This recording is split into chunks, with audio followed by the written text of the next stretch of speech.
রোহিঙ্গারা মায়ানমারে আবার ফিরে যাবে, এটার আশু বা মধ্যমেয়াদী আমি কোনো সম্ভাবনা দেখছি না। এবং আশঙ্কা আছে এই রোহিঙ্গারা কক্সবাজার পেরিয়ে বান্দরবন থেকে শুরু করে গোটা পাহাড়ি অঞ্চলে ক্রমে ক্রমে ঢুকে পড়ার আশঙ্কা আছে। আমি অনেক বিষয়তে একটু আগে আগে কথা বলি, আপনারা যারা ঘনিষ্ঠ তারা জানেন আমি আমার আশঙ্কাটা আজকে আমি ব্যক্ত করছি। এবং নতুন মাত্রা, নতুন চেহারা নেবে, নতুন বৈশিষ্ট্য নেবে, নতুন সংকট দানা বাঁধার আশঙ্কা আছে।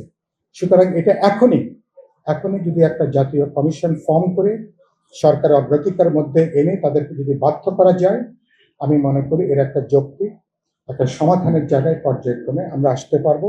শেষ করব আমি যেটা বলে, বাংলাদেশকে যদি একটা আধুনিক গণতান্ত্রিক যদি রাষ্ট্র বলে দাবি করতে হয়, সরকার যদি দাবি করেন, গুরুত্বপূর্ণ হলো আমার ধর্মীয় সংখ্যালঘুরা নিরাপদ আছেন কিনা, তাদের অর্থনৈতিক সামাজিক অবস্থা কি, সাংস্কৃতিক অবস্থা কি, সেটা দেখার ব্যাপার।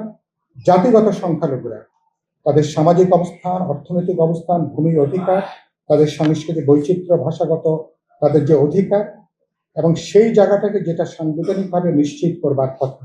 In the heart of the city rises a destination built for greatness. International Convention City, Bosundhara. Life takes a new course. সেই জায়গাটা কতখানি কোন মাত্রায় করতে আমরা পারছি।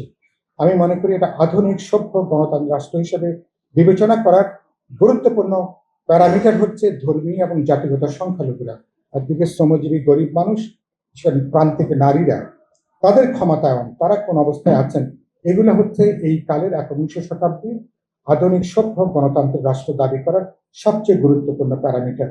তারেক রহমানের নেতৃত্বে এই সরকার যদি সফল হতে হয়, তারা যদি যেটা তারা বলছেন তারা একটা রেইনবো নেশন করবেন, তারা একটা বহুত্ববাদী সমাজ তারা তৈরি করতে চান, এই বিষয়গুলোকে কেবল গবেষণার বিষয় হিসেবে না, বাস্তবে রাজনৈতিক পদক্ষেপ হিসেবে এগুলো বিবেচনার মধ্যে নেওয়া দরকার এবং সে আলোচনাগুলো আসা দরকার।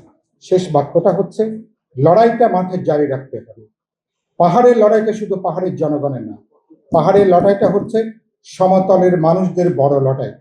পাহাড়ের মানুষদেরকে সামরিকীকরণের মধ্যে রেখে, দমন পীড়ন নির্যাতনের মধ্যে রেখে, নিরাপত্তাহীন রেখে কখনো সমতলের এখানে শান্তি, নিরাপত্তা, সুস্থিতি কখনো নিশ্চিত হতে পারে না। সুতরাং একটা কম্প্রিহেন্সিভ একটা আইডিয়া, অ্যাটিটিউড, চিন্তা, দৃষ্টিভঙ্গি, অবস্থান আমাদেরকে তৈরি করা দরকার। আপনারা যে উদ্যোগটা আছে, এই লড়াইটা জারি রাখা দরকার এবং এর সঙ্গে সমাজের নানা অংশের মানুষকে যুক্ত করা দরকার।